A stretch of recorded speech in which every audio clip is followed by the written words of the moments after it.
Hi, everybody. My name is Molly Bree Nansen, and I am a second year student at Boston University. And I've also born and raised in Boston, Massachusetts. And today, for pre departure orientation, I'm going to be talking about dorm life.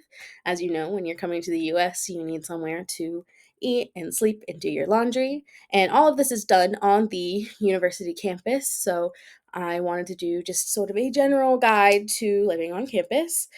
Just a quick disclaimer, the living situation will be very dependent on your specific school, but the things that I've included are pretty standard across most universities here in the US. And I know this can be a big adjustment, especially because in Argentina, you may be living at home or in an apartment when you're going to school instead of living on the campus. But I promise you, living on campus is a lot of fun, and I'm excited to get started. So, a quick overview of dormitories. They are the large halls of residences that are on campus. They usually have, maybe have a couple hundred students within the building. There's usually lots of floors, and students typically live in the room with at least one roommate, maybe more, depending on how large the room is.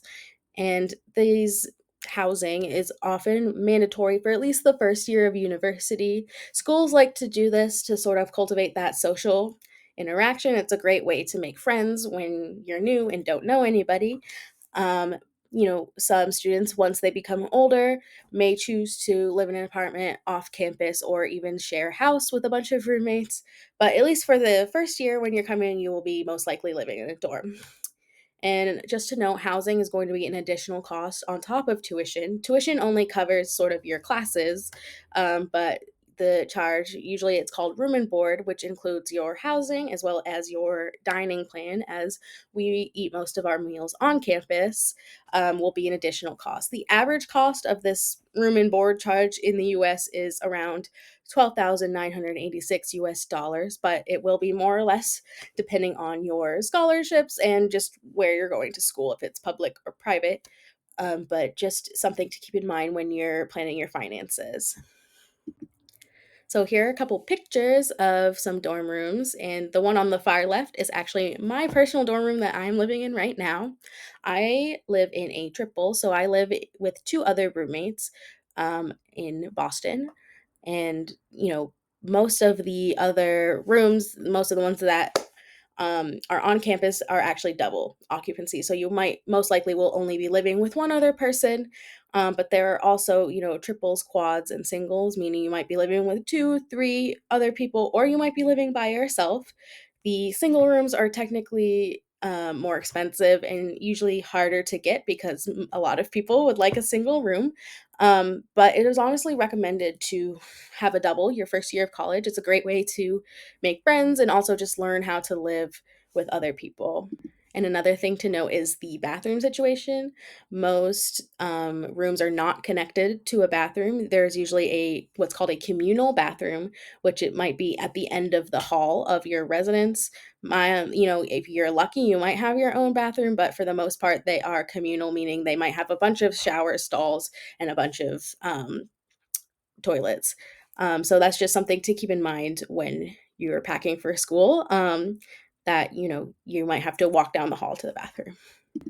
So, speaking of that social aspect, let's talk a little bit about roommates.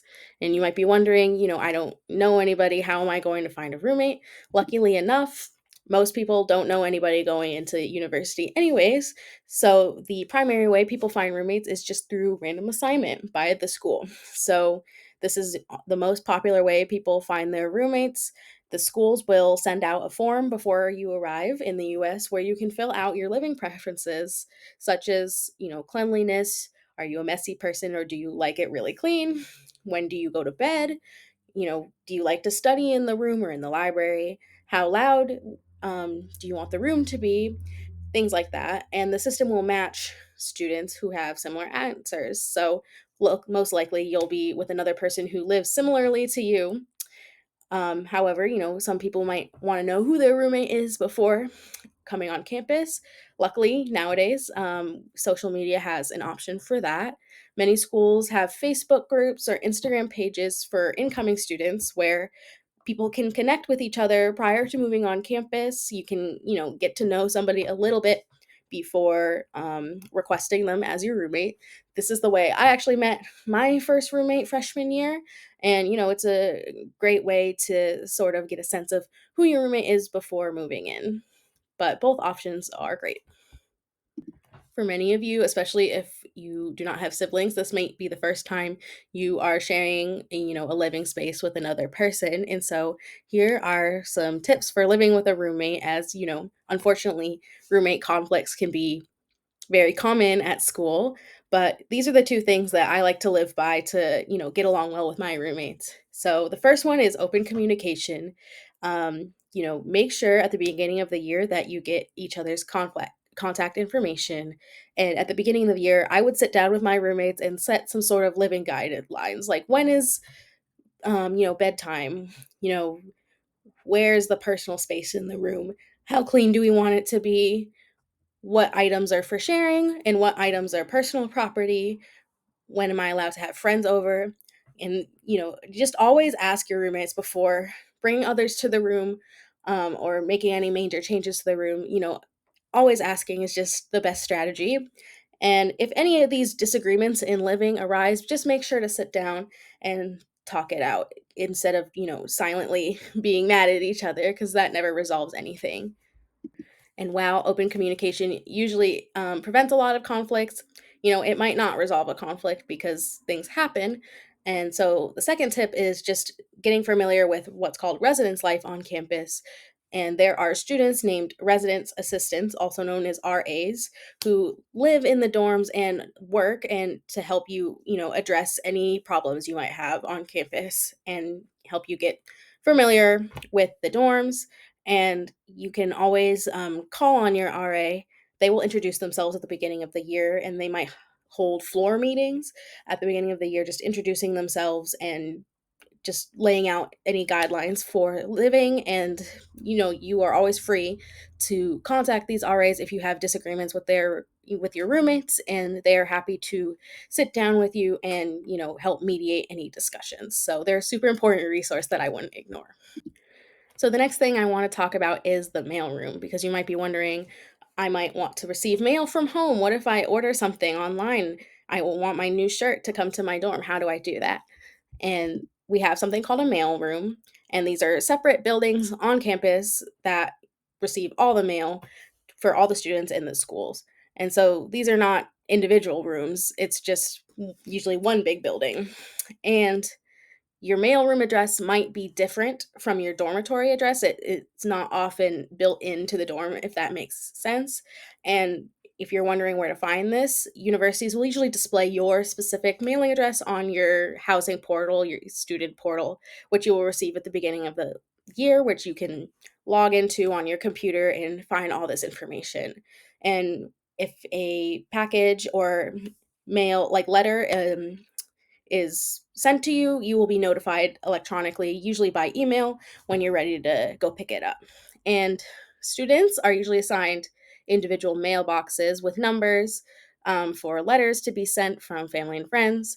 And packages are usually held in a designated room, safe and sound. And usually, student workers will be the ones handing out these packages.